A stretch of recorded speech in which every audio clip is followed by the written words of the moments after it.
Hukumar karbar haraji ta ƙasa FRS ta bayyana sabon tsarin da zai sauya yadda ake tantance masu biyan haraji a Najeriya, inda ta ce daga shekara ta 2026 lambar ɗan ƙasa NIN za ta rika zama lambar biyan haraji ga dukkanin 'yan ƙasa. Haka kuma hukumar ta ƙara da cewa lambar rajistar CAC za ta rika zama tun ga kamfanoni da sauran masu sana'o'in da aka riga aka yi musu rajista baya.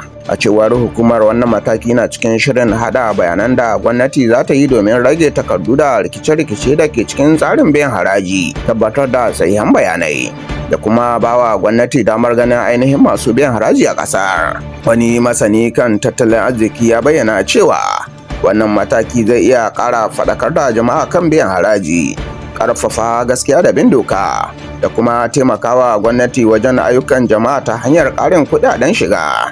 To sai dai akwai tambayoyi game da tsaro da sirrin bayanai, musamman ganin cewa tsarin zai dogara sosai ga bayanan NIN. Masu sharhi na ganin ya zama dole gwamnati ta tabbatar da ingantaccen tsaro na bayanai, sauƙin rajista ga yankunan da ba su da isassun sadarwa, da kuma wayar da kan jama'a kafin fara amfani da tsarin.